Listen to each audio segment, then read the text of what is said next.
My son drove me to the middle of nowhere, forced me out of the car and declared, "You're on your own now." I am Arthur Vance, 68 years old, and this happened exactly 1 hour after we laid my wife of 45 years to rest. What my son Daniel didn't realize as he tossed my duffel bag onto that desolate gravel road was that he had just made himself homeless. You see, for the past 6 years my college-educated son had been mailing a $2,850 monthly rent check to a faceless entity, a landlord he'd never met, for the very house he believed placed him above his humble immigrant father. That landlord was me. Standing there, watching his taillights fade into the desert night, I took out my phone and made the single call that would shatter his pristine suburban existence. One conversation with my property manager. 30 days notice. Game over. Because here is a lesson entitled Children Never Grasp. The people you cast aside today could very well be the ones holding the keys to your tomorrow. If this story has you on the edge of your seat, hit that subscribe button and let me know where you're joining me from. I'm particularly interested in hearing from those of you who've had to instill respect in ungrateful family members. Now, let me tell you how a simple factory worker became his son's anonymous landlord. The funeral director handed me the bill, $8,600. Daniel was standing right beside me when I opened my checkbook. He didn't offer a cent. "Dad, you can't keep up this charade of having money," he said, his voice loud enough for other mourners to hear. "It's just sad." Sad. That word had become Daniel's constant refrain about my life. My sad accent, my sad wardrobe, my sad career. 2 days earlier at Clara's viewing, I'd overheard him speaking with his fellow financial advisors. "Yeah, my dad was a factory man his whole life. Never really built anything. We're handling the arrangements because, well, he's in no position to." In no position. I've been listening to that for 2 decades. Daniel earns a substantial income. His Lexus payment is $520 a month. His house payment is $2,850. His wife, Chloe, shops at Bloomingdale's. Their son, Noah, attends a private academy costing $350 a month. Meanwhile, I shop at Market Basket. I buy the discounted groceries. My Toyota Corolla has 261,000 miles on it. Daniel sees this and thinks, my poor old dad barely getting by on Social Security. He doesn't see the whole picture. Last Christmas, Daniel corrected my grammar in front of his dinner guests. "Dad, it's I saw, not I see. You've been here 47 years. The guests offered polite, uncomfortable smiles. Daniel grinned, pleased with his own refinement. "My apologies," I said. "Still learning." But here is what Daniel doesn't know. I am fluent in 3 languages, Portuguese, English, and French. When I communicate with my tenants, yes, tenants, I switch between them effortlessly. Daniel believes I'm slow because I sometimes say, "I see the movie yesterday." What he fails to grasp is that I reserve my flawless English for business negotiations. I've done this for over 30 years. 3 weeks ago, Daniel brought his boss to Noah's birthday party. The big-shot finance firm owner, wearing a $6,000 suit and driving a Porsche. "This is my father," Daniel said. "He worked in a factory." Worked. Past tense as if I'm a relic. The boss shook my hand firmly, but his eyes had already moved on. "A pleasure, sir. Daniel's mentioned you." "I doubt it." Daniel acknowledges my existence, but he doesn't share who I am. "What kind of factory work?" the boss asked, making small talk. "Textiles mostly. Some automotive parts later on," I replied. Daniel quickly interjected, "Dad's retired now on a fixed income. You know how it is." Fixed income. True, but Daniel has no idea what that income is fixed at. After the party, Daniel walked his boss to his car. Through the window I saw their conversation. Daniel's hands moved in apologetic waves. The boss nodded and gave a condescending pat on the shoulder. When Daniel returned, his wife Chloe asked, "What was that about?" "Just firm business," Daniel said, but his flushed cheeks told the real story. He was making excuses for me again. Last month, Noah had a school project about heritage. He interviewed me for over an hour, asking about my journey to America and my first job. "Grandpa, how much did you make when you started?" $4.25 an hour, I told him. In 1979, that was decent wages. Daniel was listening from the kitchen.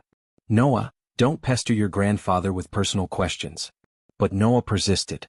Smart boy, I thought. "Did you ever want to do something else?" "I did what was necessary," I said. "Sometimes you labor with your hands so your children can thrive with their minds." Daniel came into the room. "Dad, you don't have to entertain all this." But Noah insisted, "It's for school, Dad." So, I told him about working triple shifts, 70 hours a week, learning English from the radio after exhausting days, saving every single dollar. "Where did you put all the money?" he asked. Daniel stiffened. "Noah, that's enough." "In the bank," I said. "And then into investments." "What kind of investments?" Daniel stood up. "Dad, he doesn't need the specifics. But he did need them because those specifics are his legacy. Not just the wealth but the lesson that dignity is found in work and sacrifice builds empires." Daniel looks at my worn hands and sees defeat. He sees my old Corolla and sees poverty. He hears my accent and sees a limitation. He doesn't see the monthly statements sent to a private P.O. box. The quarterly summaries from Apex Property Group. The rental income his own payments help generate, unbeknownst to him. Daniel never asked how I paid for his university. $92,000 to Boston University. Full tuition, dormitory, everything. It came from an education fund I started the day he was born. He never asked how I covered Clara's medical bills during her illness. $45,000 for treatments Medicare wouldn't touch. The money came from my investment accounts. But Daniel doesn't ask these questions because he doesn't want the answers. It's simpler to keep me neatly categorized as the sad immigrant father than to entertain the possibility that the old man might have outsmarted him all along. That was my error. I allowed him to believe what he wished. After 47 years in this country, I've learned a crucial truth. Sometimes you must demand respect. Standing on that lonely road, I understood my silence wasn't just costing me my dignity, it was costing me my legacy. For 47 years I built something in America. Not just assets, though they are significant. I built a testament to what is achievable when you persevere with honor and plan for the future. Daniel was discarding that lesson. Worse, he was teaching it to his son. My son drove me to the middle of nowhere, forced me out of the car and declared, "You're on your own now. I am Arthur Vance, 68 years old, and this happened exactly 1 hour after we laid my wife of 45 years to rest." What my son Daniel didn't realize as he tossed my duffel bag onto that desolate gravel road was that he had just made himself homeless. You see, for the past 6 years my college-educated son had been mailing a $2,850 monthly rent check to a faceless entity, a landlord he'd never met, for the very house he believed placed him above his humble immigrant father. That landlord was me. Standing there, watching his taillights fade into the desert night, I took out my phone and made the single call that would shatter his pristine suburban existence. One conversation with my property manager. 30 days notice. Game over. Because here is a lesson entitled Children Never Grasp. The people you cast aside today could very well be the ones holding the keys to your tomorrow. If this story has you on the edge of your seat, hit that subscribe button and let me know where you're joining me from. I'm particularly interested in hearing from those of you who've had to instill respect in ungrateful family members.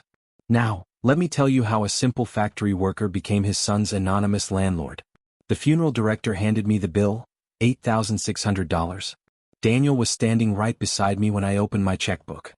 He didn't offer a cent. "Dad, you can't keep up this charade of having money," he said, his voice loud enough for other mourners to hear. "It's just sad." Sad. That word had become Daniel's constant refrain about my life. My sad accent, my sad wardrobe, my sad career. 2 days earlier at Clara's viewing, I'd overheard him speaking with his fellow financial advisors. "Yeah, my dad was a factory man his whole life. Never really built anything. We're handling the arrangements because, well, he's in no position to." In no position. I've been listening to that for 2 decades. Daniel earns a substantial income. His Lexus payment is $520 a month. His house payment is $2,850. His wife, Chloe, shops at Bloomingdale's. Their son, Noah, attends a private academy costing $350 a month. Meanwhile, I shop at Market Basket. I buy the discounted groceries. My Toyota Corolla has 261,000 miles on it. Daniel sees this and thinks, my poor old dad barely getting by on Social Security. He doesn't see the whole picture. Last Christmas, Daniel corrected my grammar in front of his dinner guests. "Dad, it's I saw, not I see. You've been here 47 years. The guests offered polite, uncomfortable smiles. Daniel grinned, pleased with his own refinement. "My apologies," I said. "Still learning." But here is what Daniel doesn't know. I am fluent in 3 languages, Portuguese, English, and French. When I communicate with my tenants, yes, tenants, I switch between them effortlessly. Daniel believes I'm slow because I sometimes say, "I see the movie yesterday." What he fails to grasp is that I reserve my flawless English for business negotiations. I've done this for over 30 years. 3 weeks ago, Daniel brought his boss to Noah's birthday party. The big-shot finance firm owner, wearing a $6,000 suit and driving a Porsche. "This is my father," Daniel said. "He worked in a factory." Worked. Past tense as if I'm a relic. The boss shook my hand firmly, but his eyes had already moved on. "A pleasure, sir. Daniel's mentioned you." "I doubt it." Daniel acknowledges my existence, but he doesn't share who I am. "What kind of factory work?" the boss asked, making small talk. "Textiles mostly. Some automotive parts later on," I replied. Daniel quickly interjected, "Dad's retired now on a fixed income. You know how it is. Fixed income." True, but Daniel has no idea what that income is fixed at. After the party, Daniel walked his boss to his car. Through the window I saw their conversation. Daniel's hands moved in apologetic waves. The boss nodded and gave a condescending pat on the shoulder. When Daniel returned, his wife Chloe asked, "What was that about?" "Just firm business," Daniel said, but his flushed cheeks told the real story. He was making excuses for me again. "Last month, Noah had a school project about heritage. He interviewed me for over an hour, asking about my journey to America and my first job. 'Grandpa, how much did you make when you started?' $4.25 an hour, I told him. In 1979, that was decent wages." Daniel was listening from the kitchen. "Noah, don't pester your grandfather with personal questions." But Noah persisted. "Smart boy," I thought. "Did you ever want to do something else?" "I did what was necessary," I said. "Sometimes you labor with your hands so your children can thrive with their minds." Daniel came into the room. "Dad, you don't have to entertain all this." But Noah insisted, "It's for school, Dad." So, I told him about working triple shifts, 70 hours a week, learning English from the radio after exhausting days, saving every single dollar. "Where did you put all the money?" he asked. Daniel stiffened. "Noah, that's enough." "In the bank," I said. "And then into investments." "What kind of investments?" Daniel stood up. "Dad, he doesn't need the specifics. But he did need them because those specifics are his legacy. Not just the wealth but the lesson that dignity is found in work and sacrifice builds empires." Daniel looks at my worn hands and sees defeat. He sees my old Corolla and sees poverty. He hears my accent and sees a limitation. He doesn't see the monthly statements sent to a private P.O. box. The quarterly summaries from Apex Property Group. The rental income his own payments help generate, unbeknownst to him. Daniel never asked how I paid for his university. $92,000 to Boston University. Full tuition, dormitory, everything. It came from an education fund I started the day he was born.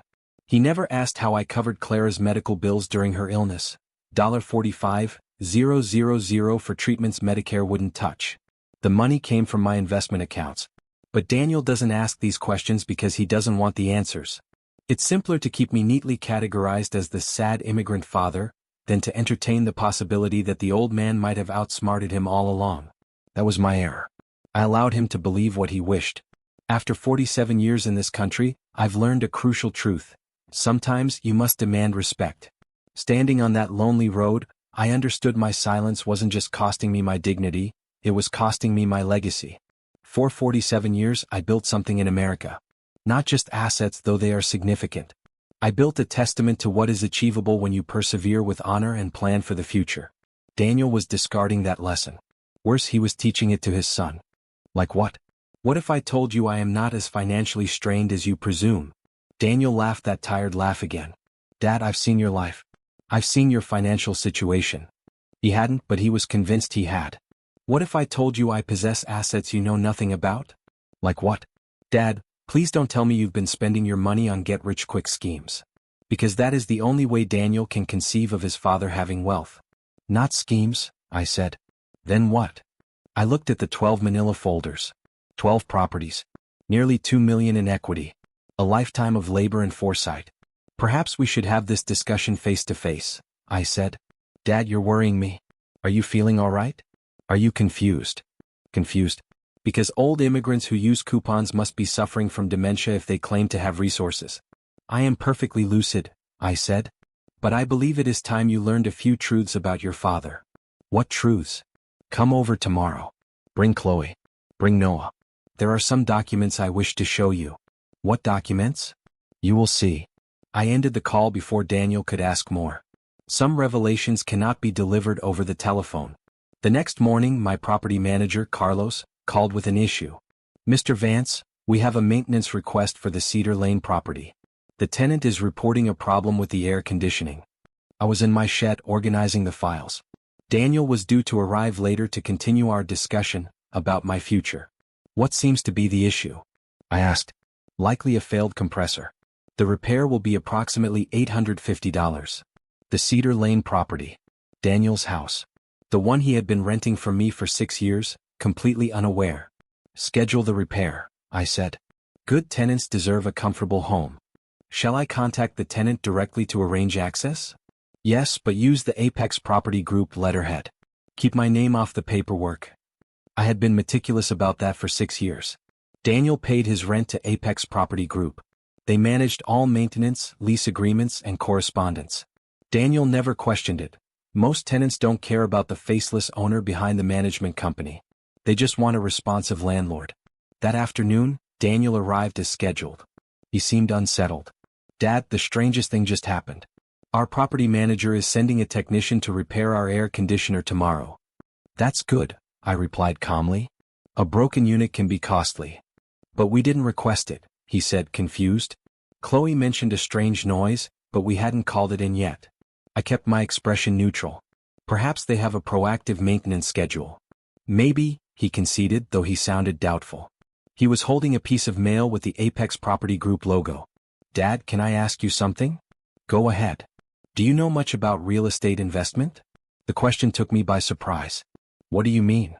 After what you said yesterday about owning things I don't know about, I started wondering, how does someone with a factory worker's salary afford to buy property? This was the opening I had waited for, but I had to tread carefully. The principle is simple, I said. You save your money. You find buildings that need attention. You repair them yourself. Then you find tenants. But how does someone actually start? He pressed. How do you know which properties are worth buying? You educate yourself. You observe. You take calculated risks when others are too hesitant. Daniel was studying my face intently. Dad, have you ever owned rental properties? I've made a few investments.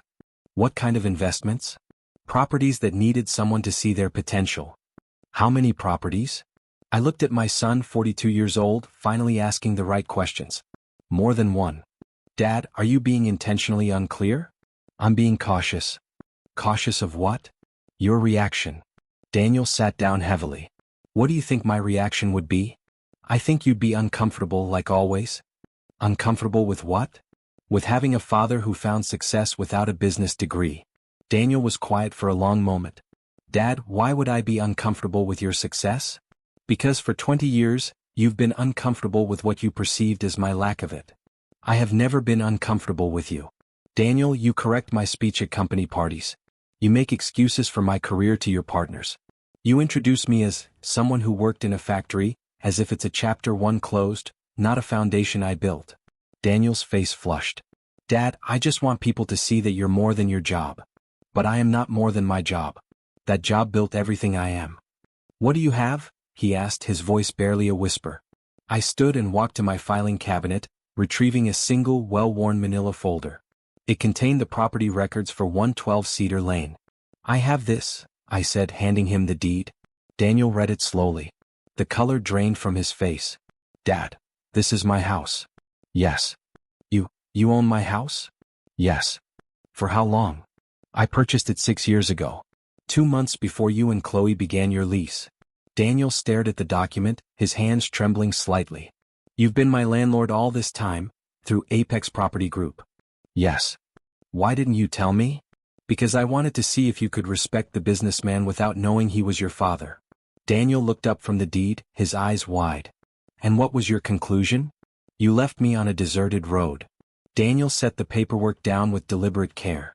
Dad, what happens now? Now you learn that disrespect has consequences. What kind of consequences? I pulled out a second formal document. A notice to quit the premises.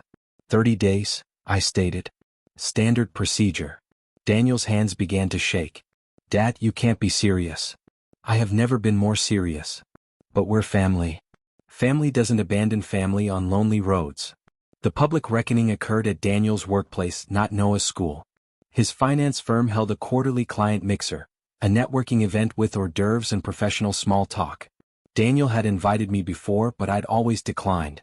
Too formal for an old factory man, I'd say. This time I accepted.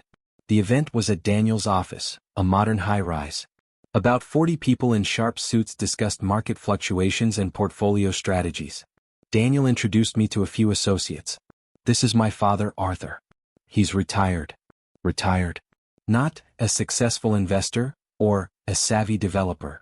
Just retired. As if my life's work had simply ended at 65. I made polite conversation. When people asked about my career, I said, factory work mostly. Textiles and auto parts. They would nod politely and drift away. Factory workers don't typically interest financial advisors. Then, a conversation shifted the entire evening. Daniel's boss, Mr. Henderson, was discussing local investment opportunities with a small group. The market here is booming. Rental properties can be incredibly lucrative if you have the right expertise, Henderson said. A woman named Susan nodded in agreement. My partner and I have been searching for investment properties, but the prices are staggering. The trick, Henderson explained, is identifying undervalued assets. Properties that need work but have solid foundations. I listened quietly, holding a cup of coffee. The problem, Susan continued, is we lack the construction knowledge to assess what truly needs repair. Henderson agreed. That's the hurdle. You need that practical knowledge to spot the diamonds in the rough. Daniel stood nearby, looking increasingly uneasy. This topic was hitting too close to home. What you really need, Henderson concluded, is a partner who bridges both worlds, construction and investment. Do you know anyone like that? Susan asked. Henderson shook his head. The contractors with skill usually lack the capital, and the investors with capital rarely understand the construction. I set my coffee down. That isn't always the case, I said, my voice calm. The group turned to me. Some individuals with hands-on experience do quite well in real estate, I added. Daniel stepped forward quickly. Dad, I'm not sure this is the right forum for. I'm interested, Susan interjected. What kind of real estate exposure do people with your background typically have? Daniel's face was turning crimson. Dad, maybe we should. I own 12 rental properties in the greater area, I stated quietly. The chatter around us ceased. Henderson stared. 12 properties? Yes. What's the total portfolio value? Daniel was subtly shaking his head, pleading with me to stop. Approximately 1.8 million, I said. Susan's eyes widened. Mr. Vance, you own $1.8 million in real estate? Roughly, yes. Henderson looked from Daniel back to me. Daniel, your father is a real estate investor. Daniel seemed unable to form words. I prefer property developer, I clarified. I acquire buildings that need rehabilitation, improve them myself, and rent them to qualified tenants. That's precisely the profile we've been seeking, Susan said, her voice eager. A partner who understands both sides. Henderson was now smiling broadly.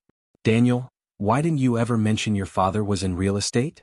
Daniel found his voice, stammering, I didn't know. You didn't know? Henderson looked baffled. How do you not know your father owns a multi-million-dollar property portfolio?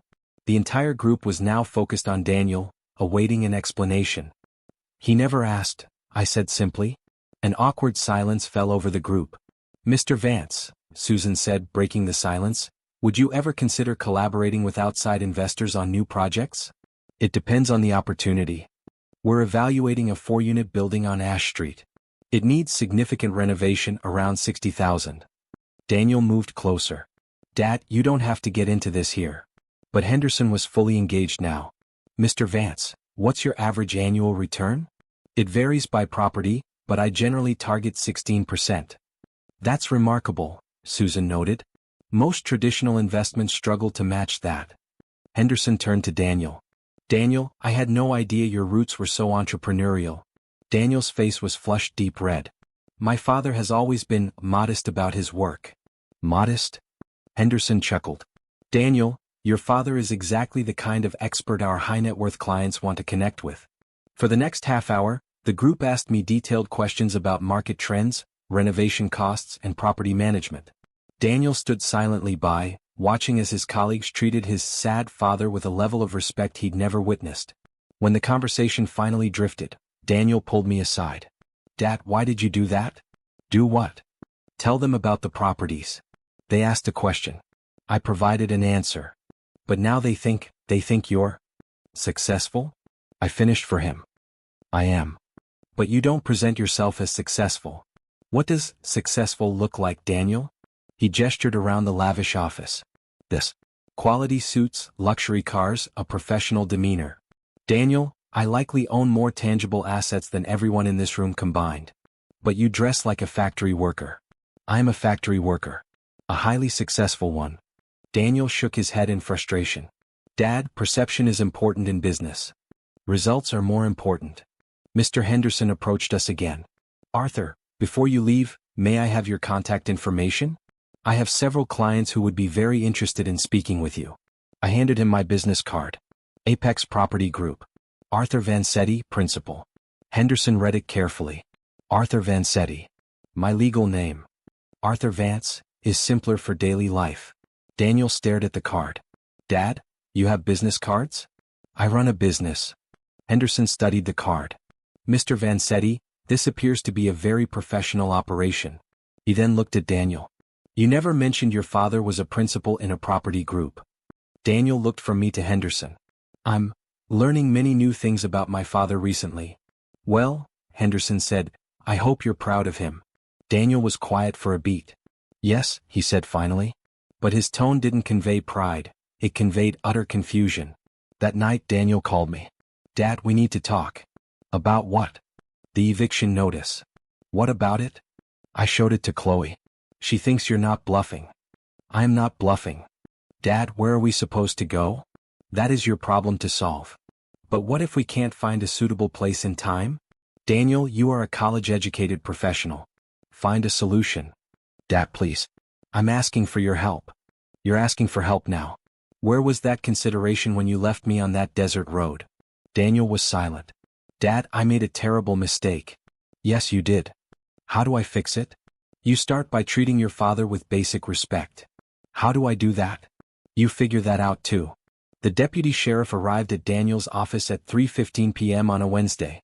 I know the time because Daniel called me immediately after, his voice unsteady. Dad, there's a sheriff's deputy here with a legal document.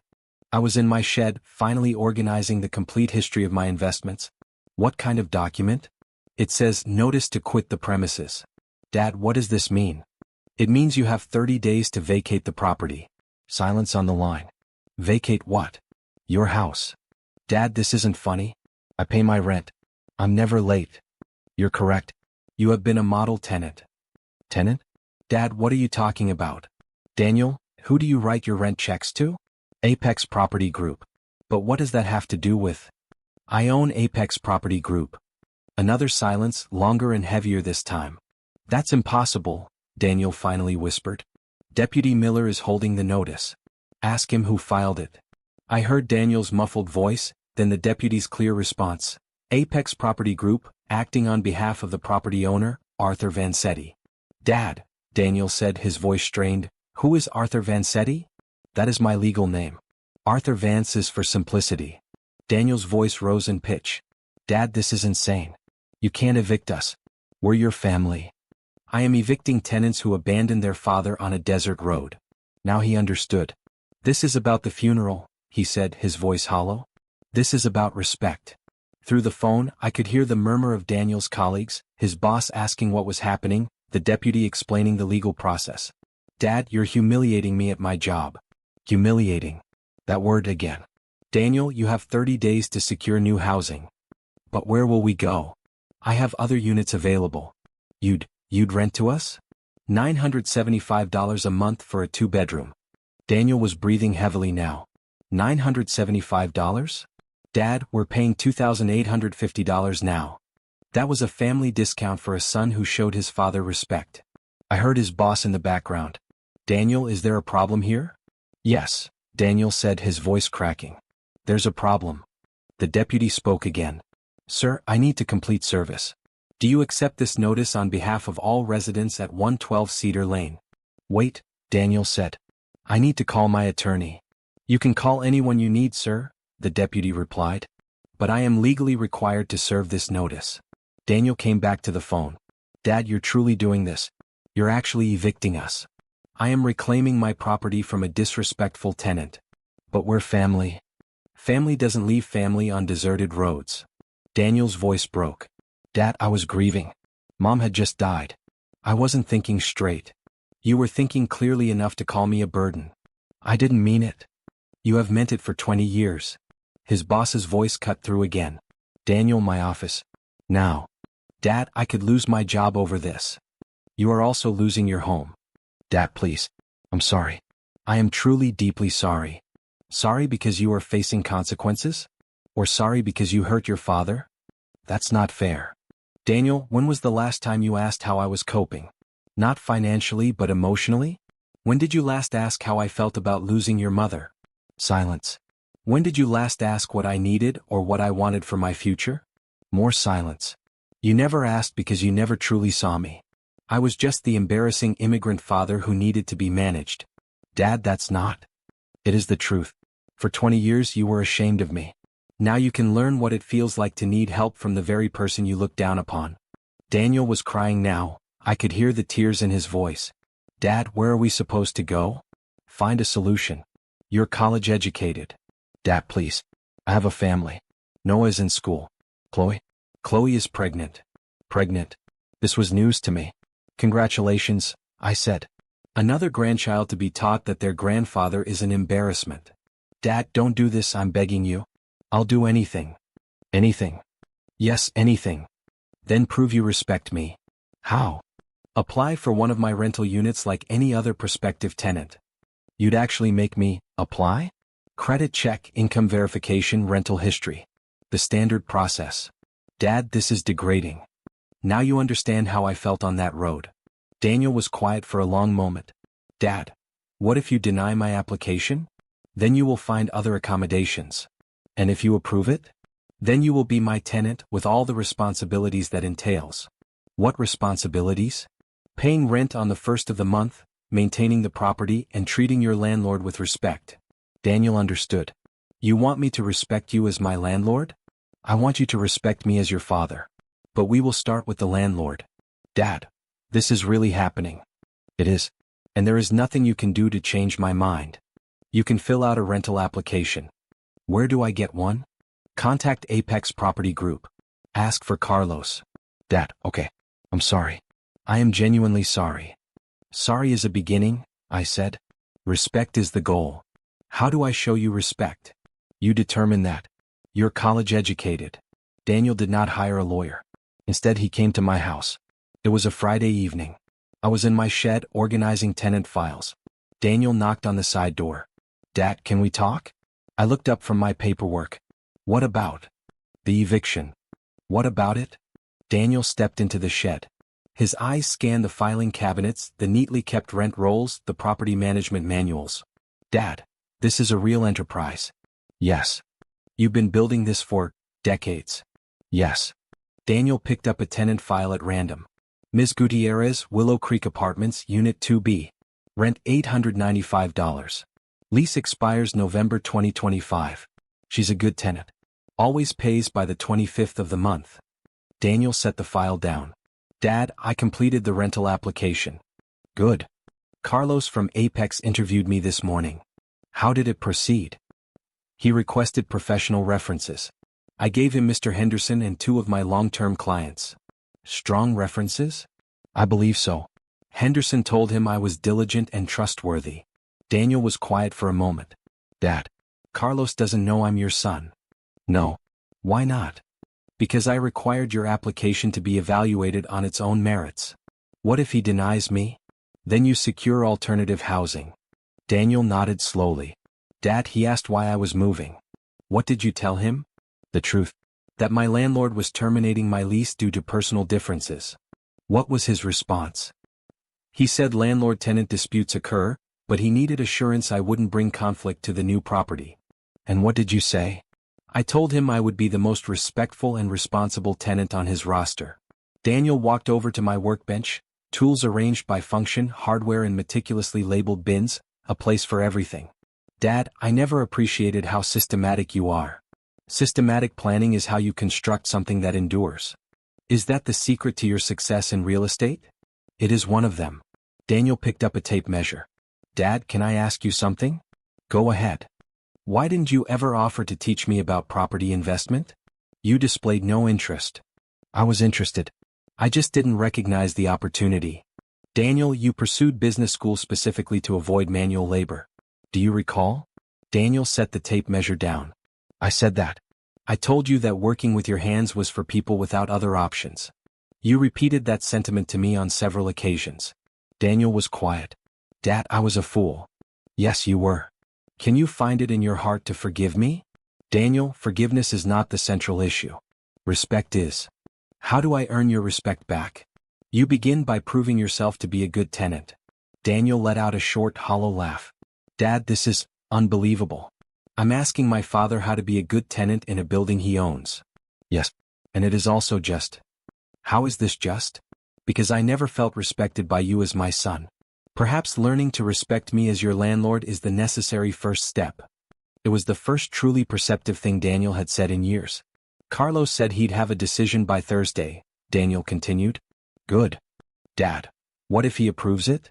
Then you execute a lease, provide the first month's rent, the last month's rent, and a security deposit. What's the total? $975 for rent, $975 for the last month, a $525 security deposit. $2,475 total. Daniel winced. Dad, that's a significant amount up front. It is the standard requirement. But we're family. The family discount is what led to your eviction. Market rate is what will keep a roof over your head. Daniel nodded. Understood. He walked around the shed, studying the framed photos on the walls, before and after shots of various renovations. Dad, these are incredible. Thank you. You did all this work personally? The majority. I contract specialists for complex plumbing or electrical work. How long does a typical renovation take? It varies. The Palm Court apartments took 7 months. It was a full gut rehab. Daniel studied a photo of the Palm Court property. Dad, this looks like it was done by a professional firm. It is professional work. I mean like, developer-grade quality. Daniel, I am a developer. He was quiet for a moment. I never conceptualized it that way. How did you conceptualize it? I thought of you as a factory worker. It is the same foundation of skill. No, it isn't. Workers execute a plan. Developers create the plan. What do you think I have been doing for 47 years? Daniel looked chastened. Making plans, it seems. On Thursday afternoon, Carlos called Daniel with the decision. Daniel called me immediately. Dad, he approved the application. Good. But he said something unusual. What? He said the property owner is mandating quarterly inspections for the first 18 months. I allowed myself a small smile. Standard procedure for new tenancies. Inspections ensure the property is being maintained to a high standard. Dad, you're going to have someone inspect my apartment every 3 months. Carlos will conduct the inspections. I simply review the findings. Daniel was quiet. This is going to be an experience. Yes, it is. Dad, when do I sign the lease? Tuesday morning, 9 a.m. at Carlos's office. And when do we need to be out of Cedar Lane? You have until the 28th to vacate. That's 10 days. Yes. Dad. Chloe isn't taking this well. In what way? She's been very emotional. She loves that house. It is a good house. Will you ever sell it? Unlikely. It's a stable, income-producing asset. So, a stranger will live in our home. A new tenant will live in my house. Daniel was quiet for a moment. Dad, I need to ask you something directly. What? Do you hate me? The question landed with unexpected force. No, Daniel. I do not hate you. But you're furious with me. I am disappointed in you. What's the distinction? Anger is a temporary fire. Disappointment is a structural crack that must be repaired. How do I repair it? You become the man I believed I was raising. What kind of man is that? One who respects his father. One who seeks understanding instead of making judgments. One who understands that family loyalty is a currency more valuable than any rent check. Daniel was crying now. Dad, I want to be that man. Then be that man. Starting when? Starting Tuesday morning when you sign your lease. And then what? Then you pay your rent on time every month. You keep the unit in excellent condition. You treat your landlord with the deference his position commands. And then, You'll forgive me. Daniel, forgiveness is not a transaction. It is a state of grace you enter when you are ready to receive it. When will I be ready? When you stop seeing yourself as my son who merits exceptions and start seeing yourself as my tenant who earns every privilege he receives. Daniel was quiet for a long time. Dad. Yes. I love you. I love you too, Daniel. That is why this is so difficult. What's difficult? Teaching my son to respect me. Dad. Yes. Thank you. For what? For not washing your hands of me. Daniel, I would never abandon you. But I will no longer enable you. What's the difference? Abandonment means I cease to care. Enablement means I care, but I refuse to demand growth. And what are you doing now? I am caring enough to demand you grow. Daniel understood. Dad, I'll see you Tuesday morning. See you Tuesday. After Daniel hung up, I sat in my shed, surrounded by 47 years of work. Deeds, ledgers, bank statements. Tangible proof of what discipline and foresight can build. But the most crucial thing I'd constructed wasn't made of drywall and concrete. It was the lesson that respect is not an entitlement bestowed by blood. It is earned even by your own child. The consequences began to ripple out immediately. Daniel's boss summoned him for a private meeting that afternoon. Through my network, I learned what transpired. Daniel, Mr. Henderson began, I need clarity on a matter. Your father owns $1.8 million in real estate. Yes, sir. And you've been residing in one of his properties? Yes, sir. For 6 years, unaware of this fact? Yes, sir. His boss, a man who wore custom suits and lived in a gated community, was silent for a moment. Daniel, do you comprehend what this means for our firm? 3 of our most substantial clients are actively seeking real estate partnerships. They've been pressing me for introductions to local experts, and it appears my own employee's father is precisely the caliber of investor they want to meet. Daniel's face paled. Sir, my father and I, we're navigating some family difficulties at the moment. What kind of difficulties? He's evicting me.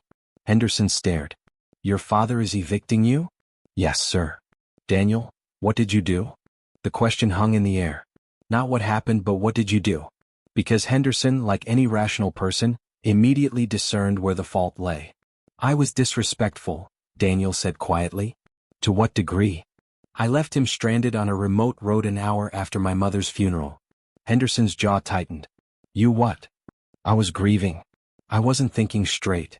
Daniel, that isn't grief. That is cruelty. Yes, sir. Your father built a real estate portfolio from nothing, and you abandoned him on a roadside? Yes, sir. Henderson shook his head.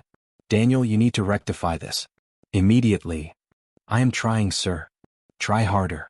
Because if it becomes known that one of my senior employees treated his self-made, immigrant father in such a manner, it will reflect very poorly on this entire agency. I understand, sir. Do you? Because from where I'm sitting, your father looks like an American success story, and you look like the entitled son who failed to recognize it. Daniel returned home that night to find Chloe packing boxes. She was in the nursery. We need to condense our lives, she explained flatly. The reality was crystallizing. From 2,300 square feet to perhaps 900. From a colonial with a yard to a second-floor apartment. Their 8-seater dining table wouldn't fit.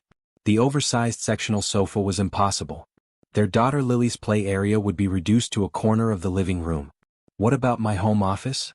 Daniel asked. There is no office. You'll work from the kitchen table. Daniel sat down heavily. Chloe, I've made a terrible mistake. Yes, you have. Are you angry with me? Chloe stopped packing. Daniel, I'm disappointed. I've been married to you for 14 years, and I never realized you were ashamed of your father. I wasn't ashamed. You were. And now I understand why Arthur was always so reserved at our family events. Daniel considered this. He was quiet. Arthur would come to birthday parties, bring beautifully wrapped gifts, help clear the table, play with Lily, but he never spoke about his life. I thought he was just a private man. He was protecting himself from you. That revelation cut deeper than any eviction notice. Chloe, how do I fix this? You start by respecting him. Truly respecting him. I do respect him. No, you don't. You're intimidated by him now because you've discovered his wealth. That isn't respect. That's fear. She was right. The next morning, Daniel received a call from his colleague, the one who had been at Lily's school presentation. Daniel, I've been thinking about your father's portfolio. My investment club is looking for local opportunities. Could you make an introduction? He's not considering new partnerships at the moment, Daniel lied. Come on, Daniel. Your dad seems like the perfect hands-on partner we need. I'll mention it to him. But Daniel knew he could not. He had incinerated that bridge. Meanwhile, word traveled through the local business community. Arthur Vancetti, the factory worker who had quietly assembled an empire. 2 different property groups called my office seeking joint ventures. A regional bank contacted me about commercial lending opportunities. A reporter from the business section requested an interview. I agreed. The journalist, a man named David Chin, met me at the Palm Court property. Mr. Vancetti, what's the key to your success in real estate? There is no key. There is only work. Find undervalued assets. Improve them. Retain quality tenants. Repeat. How long did it take to build your portfolio? 47 years. What is the most important lesson you've learned? I thought of Daniel, of respect, of preconceptions. In this country we often mistake appearance for achievement. The large home, the luxury car. But true success is what you construct in the quiet, when no one is applauding. And what did you build in the quiet? A foundation for my family even when they were unaware it was being laid for them. The article was published the following Sunday. The headline read, "The Quiet Builder, From the Factory Floor to a Real Estate Legacy." There was a photo of me standing before the renovated Palm Court apartments. Daniel called me after he read it. Dad, I saw the piece in the journal. What were your thoughts? My thought is that I never truly knew my father. No, I said. You never inquired. 3 weeks later, Daniel moved his family into the 2-bedroom unit at Palm Court. He paid the first month, last month and security deposit, writing the check to Vance Holdings. For the first time in 6 years he knew precisely who was endorsing it. I helped them move. Not out of pity, but because a good landlord supports reliable tenants. Daniel carried boxes with a focused determination. He made no complaints about the reduced space. Chloe, now 12 weeks pregnant, directed the organization of their new home. Dad, he said as we assembled a bookshelf, I want to ask you something. What is it? Will you teach me about real estate? I looked at him. Why? Because I want to understand what you built. And perhaps, I want to learn how to build something of my own. Real estate is not a path to quick riches, Daniel. I know, but I want to learn the right way. It requires patience and respect for the craft. I am learning patience, Daniel said, meeting my gaze, and I am trying to learn respect. That evening Lily called me. Grandpa, I like our new apartment. Why is that, sweetheart? Because Daddy talks about you all the time now. What does he say? He says he's proud to be your son. The family counseling sessions were instrumental. 8 weeks with Dr. Evelyn Reed. Daniel learned the art of listening. I learned to voice my expectations. Arthur, Dr. Reed said in our final session, what do you need from Daniel moving forward? Respect. Not born of my financial standing, but earned through my role as his father. Daniel, what do you need from your father? Grace. While I learn how to be a better son. Can you both provide what the other is asking for? We looked at each other. Decades of misunderstanding slowly giving way to a simpler truth. Yes, Daniel said. We can make the effort, I said. Today, Daniel pays his rent on the 1st of every month. He asks thoughtful questions about market trends and property valuation.